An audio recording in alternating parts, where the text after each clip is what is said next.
जय श्री राम दोस्तों। मैं आचार्य पवन देव शर्मा सटीक सॉल्यूशन से आप सभी का स्वागत करता हूं। और आज मैं एक ऐसी वीडियो बनाने वाला हूं कि जो हमारे जीवन में विषम परिस्थितियों के कारण पैदा हुई समस्याओं का बहुत ही सरल निवारण करेगी। वाकई जैसा मेरा अपना अनुभव है,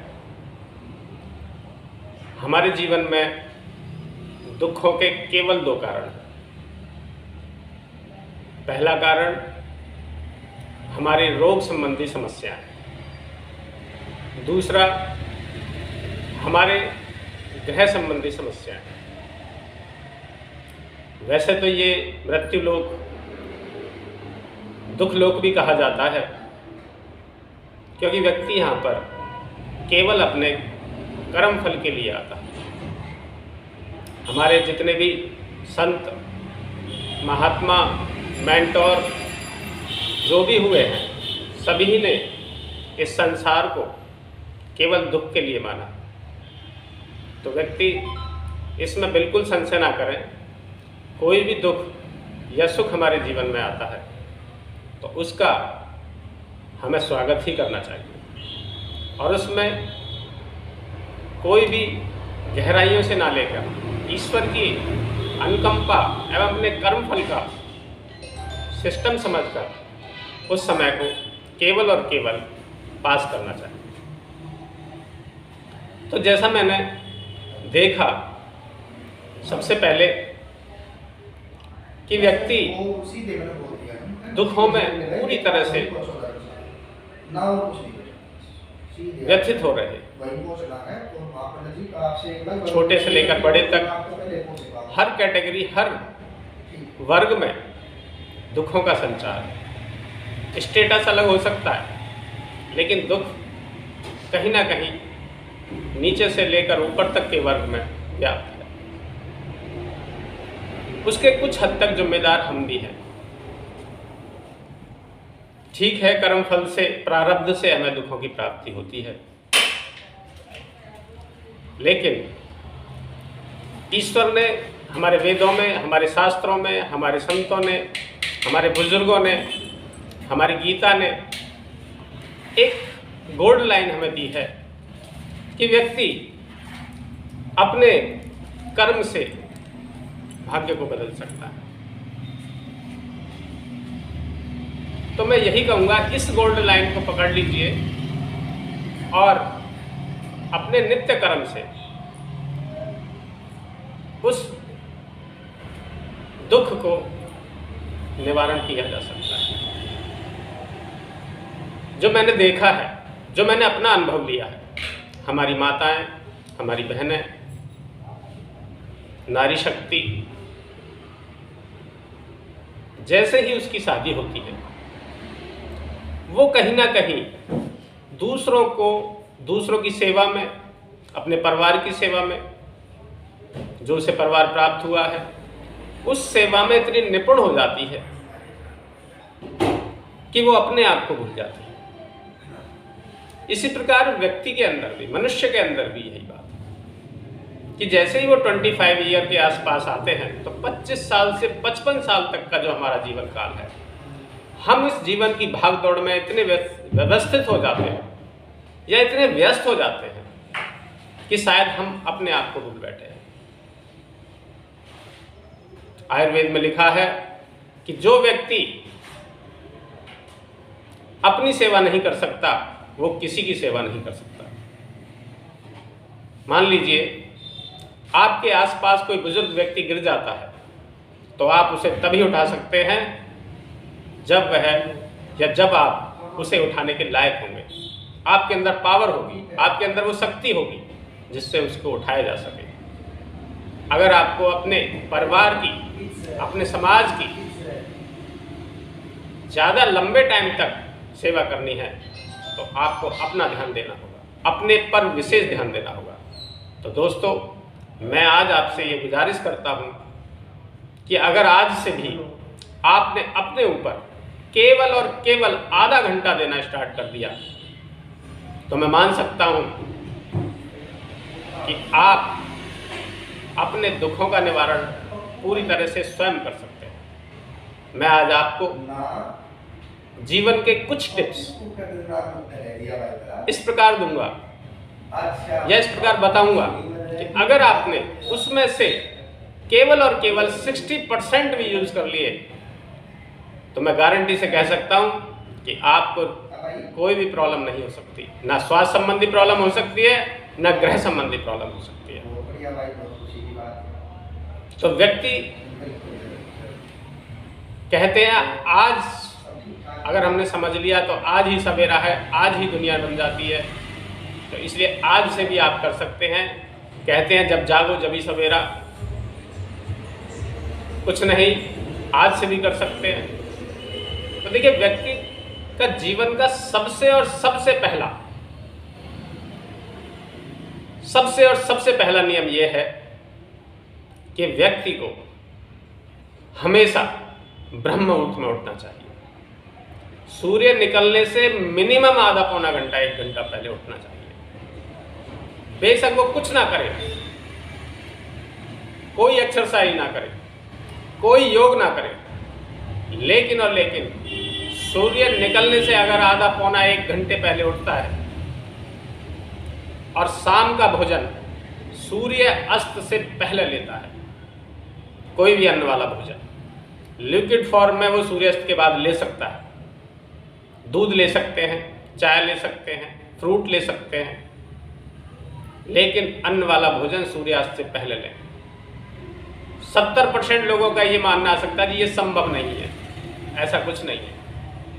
मेरे पास कितने ही मेरे क्लाइंट ऐसे हैं जिन्होंने ये सिस्टम चेंज किया है और वाकई इस सिस्टम में बदलाव आया है, आपके व्यक्तित्व में बदलाव आया है।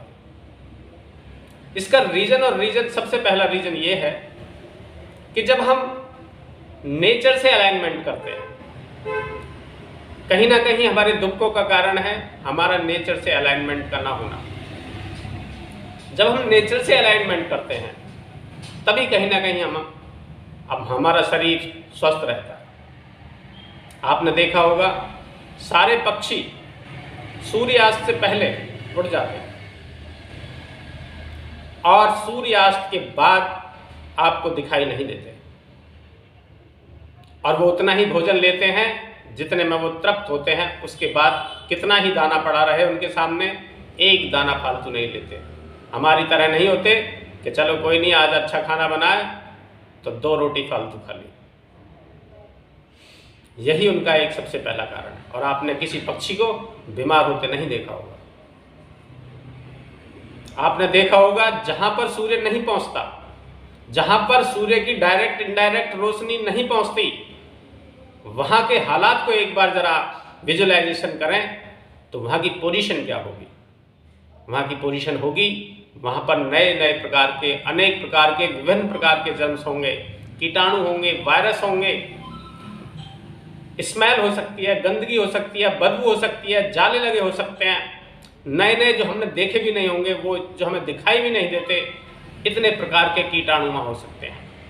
इतनी जबरदस्त नेगेटिविटी होती है। यही कारण है कि हम जब सो रहे होते हैं सूर्य के टाइम पर तो वो नेगेटिविटी हमें स्पर्श करती है। और जब ब्रह्म मुहूर्त में देवीय शक्तियां विचरण कर रही होती हैं, वो ब्रह्म मुहूर्त होता है, उसमें हम जगे होते हैं, तो वो पॉजिटिविटी हमें प्राप्त होती है। क्योंकि कहीं ना कहीं हमारा जो नियम है उत्सर्जन और विसर्जन का नियम है। हर ग्रह नेगेटिविटी भी देता है और पॉजिटिविटी भी देता है। तो आप जरा विचारिए कि वो नेगेटिविटी किसको दे और पॉजिटिविटी किसको दे।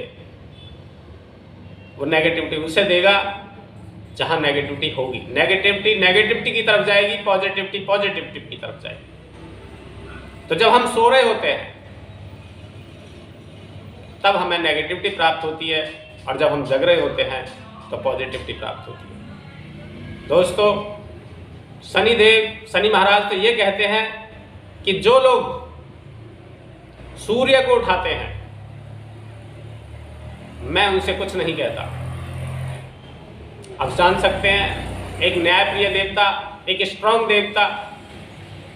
जब इस बात को कह सकते हैं तो बाकी छोटे और ग्रहों की नेगेटिविटी की तो बात ही क्या है। तो आप देखिए, आप सर्वे करिए, जो लोग सूर्य निकलने से पहले नहीं उठते और सूर्यास्त के बाद तक खाना खाते हैं, 95% लोगों को डिसीज है, 95% को कॉन्स्टिपेशन है, 95% लोगों को किसी ना किसी तरीके से कोई ना कोई प्रॉब्लम उन्हें व्याप्त है, और ग्रह संबंधी समस्याएं भी उनको ही आती है। दूसरी बात, पहला फॉर्मूला, सूर्य निकलने से पहले आपको उठना है और सूर्यास्त से पहले आपको भोजन लेना है। बेशक आपको भोजन छोड़ देना हो, भोजन केवल और केवल 15% एनर्जी देता है हमें। भोजन छोड़ने से कोई प्रॉब्लम नहीं आनी है आपको। शाम का भोजन अगर आप नहीं भी लेते तो दिक्कत नहीं आएगी। दूसरी बात, हमें अपने ऊपर, अपनी सांसों के ऊपर विशेष ध्यान देने की जरूरत है। सांसों की लयबद्धता के लिए ही अनुलोम विलोम बनाया गया है। अगर हम 10 मिनट के लिए अपने सांसों पर ध्यान दें, केवल सांसों पर ध्यान देना है, शांत भाव से आंख बंद करके बैठें, और कोई टाइम निश्चित नहीं है, कोई बंदिश नहीं है, किसी भी टाइम लेटकर बैठकर किसी भी परिस्थिति में केवल 2 मिनट या 5 मिनट के लिए अपनी श्वसन क्रिया पर ध्यान दीजिए। सांस जब आप ले रहे हैं तो महसूस करें वो सांस अंदर जा रहा है। बस इसी लयबद्धता को आपको विजुअलाइजेशन करना। दूसरी बात, हम अपने घरों में, विशेषतः घरों में 70% लोगों के यहां पर भगवान के मंदिर बने हुए हैं, और मैं निश्चित तौर पे कह सकता हूं 70% लोगों के घरों में भगवान को भोग नहीं लगता। भगवान के मंदिर में धूल जमी होती है। अगर आप सेवा नहीं कर सकते तो भगवान मंदिर लगाने की जरूरत नहीं है। 70% लोग अमावस्या को नहीं मानते, 70% लोग पूर्णिमा को नहीं मानते। हमारे सनातन में, हमारे वेदों में, हमारे लोकाचार में हर तिथि पूजनीय है। आप देखिए, एकम को पूजनीय है, हमारा नववर्ष स्टार्ट होता है। द्वितीया हमारे यहाँ भैया दोज जिसे बोलते हैं, तृतीया अक्षय तृतीया, चतुर्थी गणेश चतुर्थी, ऐसी कोई तिथि नहीं है जो हमारे लिए पूजना हो, और उन सब तिथियों से बढ़कर हमने अमावस्या और पूर्णिमा को माना है। तो मैं दोस्तों यही कहूँगा कि अमावस्या और पूर्णिमा को स्टार्ट करिए, मानना स्टार्ट करिए। उस दिन अच्छा भोजन लीजिए, उस दिन अपने पितरों को याद करिए जो हमारे देवता पुरुष हैं, क्योंकि ईश्वर ने कहा है जहाँ पर व्यक्ति के पितरों की पूजा नहीं होती, जहाँ व्यक्ति के अपने पर्सनल देवताओं की पूजा नहीं होती, मान्यता नहीं होती, मैं वहाँ पर एंट्री नहीं करता। तीसरी बात, हमारे घर में हम वो रोल अदा ही नहीं करते जो हमारा है। जिस घर में, मेरे एक क्लाइंट हैं, एक दिन उन्होंने मेरे से पूछा कि गुरुजी महाराज जी, ये वास्तु दोष कैसे निवारण होगा? तो शायद मैंने उन्हें वो बात कही जो मैं आज आपको बताना चाह रहा हूं। जिस घर में तुलसी की पूजा होती है, जिस घर में गाय के लिए ग्रास निकलता है, जिस घर में पक्षियों के लिए दाना निकलते हैं, जिस घर में छोटों को सम्मान दिया जाता है, बड़ों को पूजनीय बनाते हैं, स्त्री का सम्मान होता है, जिस घर में भगवान के मंदिर में सुबह शाम जोत जलती है, घंटी बजती है, मैं लिख के दे रहा हूं, उस घर में वास्तु दोष नहीं हो सकता। किसी के पास जाने की जरूरत नहीं है। दूसरी बात, व्यक्ति के खाने का, नहाने का और सोने का टाइम फिक्स होना चाहिए। ऐसा नहीं किसी दिन नाश्ता 6 बजे, किसी दिन नाश्ता 10 बजे, ऐसा नहीं किसी दिन लंच 12 बजे, किसी दिन 4 बजे, ऐसा नहीं किसी दिन डिनर 6 बजे, किसी दिन 12 बजे। ये 3-4 चीज अपने जीवन में हमें अपनानी चाहिए। गंगा जल आपके पास पवित्र जल है, जिसकी मान्यता सरस्वती तक भी नहीं कह पाए। इतनी मान्यता, इतना अमृत। सामान्य जल भी बहुत ही अमृत होता है, हम उसे अमृत मानते हैं क्योंकि ये कंडक्टिव होते हैं। इनको सनातन में देवता माना गया। देवता इट मीन्स देने वाला। जल देवता, अग्नि देवता, वायु देवता, ये कंडक्टिव होते हैं। देखा होगा आपने, कोई भी कर्मकांड कराते हैं, आप कोई अनुष्ठान कराते हैं, तो जो आपके पंडित जी आते हैं वो जल से ही संकल्प कराते हैं, क्योंकि वो जल में जाकर उसे पृथ्वी पर छोड़ा गया और वो वायुमंडल में चला गया। वो लिखित हो गया कि आपने इस समय पर, इस पक्ष में, इस स्थान पर, इस व्यक्ति ने, इस गोत्र के व्यक्ति ने ये संकल्प किया है, ये अनुष्ठान किया है।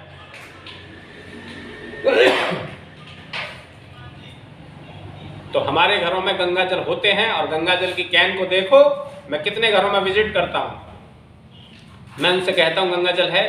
हाँ महाराज जी है तो सही, 4 साल पहले मंगाया, देखो तो उस कैन पर भी धूल जमी होती है। अरे भाई क्या है ये? उस गंगा जल को डेली यूज करो, आचमन में डालो, सुबह अपने नहाने की बाल्टी में 1 चम्मच डालिए, घर में छिड़किए, कोई नेगेटिविटी आपके घर नहीं आ सकती। हमारे व्यक्तित्व में, हमारे शरीर में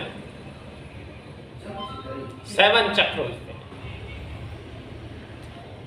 सहस्रार चक्र, आज्ञा चक्र, विशुद्धि चक्र, अनहद चक्र, मणिपुर चक्र, स्वादिष्टान चक्र और मूलाधार चक्र।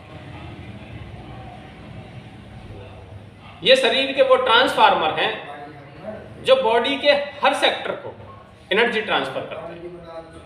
हमारे खान पान से, हमारे रहन सहन से, हमारी संगति से ये कहीं ना कहीं बाधित होते हैं, डीएक्टिवेट होते हैं। इसलिए एनर्जी हर जगह ट्रांसफर नहीं हो पाती और यही हमारी स्वास्थ्य का कारण बनती है।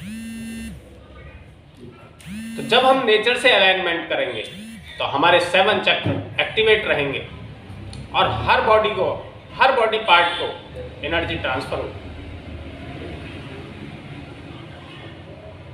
तीसरी बात, हमारी जो इंटेलिजेंसी है, हमारी जो सूक्ष्म ज्ञान है, जो हमारी बौद्धिकता है या जो हमारा विवेक है, वह कहीं ना कहीं हमारा डिस्टर्ब हुआ है। खाली किताबी ज्ञान को शिक्षा ना समझें। शिक्षा ऐसे है जैसे हमारे ग्रह में बुद्धि के कारक माने जाते हैं, लेकिन ज्ञान वो है जो सूक्ष्म ज्ञान है, जो हमारे बृहस्पति हैं, जो हमारे ग्रह में गुरु हैं। बुद्धि केवल वो व्यक्ति है, ऐसे समझें जैसे किसी भी घर के सामने एक गार्ड है, और ज्ञान वो है जो अंदर बैठा हुआ मालिक है। तो अंतर ज्ञान के लिए विवेक को मजबूत करना जरूरी है दोस्तों। और विवेक जब बनेगा, जब आपका खान पान ठीक है, जब आपका रहन सहन ठीक है, संगति ठीक है, इन 3 चीजों से विवेक बनता है। तो अपने विवेक को करने के लिए हमें ये सब चीजें अपनानी चाहिए। बाय द वे, फिर भी किसी और कारणों से कोई एक्सटर्नल नेगेटिव एनर्जी आपको आती है, किसी नजर दोष से आती है, तो आप अपने घर में सरसों के तेल का दीपक पूजा स्थान से अलग दीपक जलाएं और उसमें 1 चुटकी काले मिर्च का पाउडर डालें। अपने शयन कक्ष में देसी घी का दीपक जलाएं और उसमें 2 लौंग डालें। डेली 2 केले लगातार गाय को खिलाएं। टाइम से नहाना स्टार्ट करें, टाइम से खाना स्टार्ट करें, टाइम से पूजा स्टार्ट करें, भगवान का स्मरण करें। अपने घर में अच्छे वॉल्यूम चलाएं, क्योंकि आहार केवल हमारा पेट ही नहीं लेता है, आहार हमारी आंखें भी लेती है, आहार हमारे कान भी लेते हैं। जैसा हम देखते हैं, जैसा हम सुनते हैं, ऐसा ही हमारा अंतःकरण बनता है, वो स्थिति पैदा हो जाती है। इसलिए अच्छा सुनना स्टार्ट करें, अच्छा देखना स्टार्ट करें, अच्छा खाना स्टार्ट करें, तभी हमारी ये सिस्टम बन सकता है और हम अपने दुखों का निवारण कर सकते हैं। ये दोनों प्रकार के दुख, गृह संबंधी और रोग संबंधी समस्याओं से छुटकारा पा सकते हैं। मैं आप सभी लोगों से, अपनी माताओं से, बहनों से ये गुजारिश करूंगा कि अपने लिए भी आधा घंटे का टाइम दें, सुबह को जल्दी उठें और थोड़ा सा मेडिटेशन करें। मेडिटेशन में केवल और केवल आपको सांसों पर ध्यान देना है और अपने बचपन की तरफ जाना है, क्योंकि बचपन को भगवान का रूप माना गया। उसी रूप को देखें। मैं निश्चित तौर पे कह सकता हूं, अगर आपने इस वीडियो से 70% भी अपने जीवन में यूज किया तो गारंटी है कि आपके जीवन में मधुरता आएगी, आपके जीवन में सरलता आएगी और स्वास्थ्यता आएगी। और फिर भी कोई भी और भी क्वेश्चन है आपका, किसी भी तरीके का, जीवन की विषम परिस्थिति के कारण कोई भी समस्या अगर आपको पैदा है और किसी भी तरीके से उसका समाधान नहीं हो पा रहा है, तो आप एक बार निःशुल्क आपको समाधान दूंगा। एक बार आप कांटेक्ट कर सकते हैं। मैं आपको नंबर अपना बता देता हूं, 9318429533। आचार्य पवनदेव शर्मा, डॉक्टर गुरु आपका स्वागत करता है। धन्यवाद।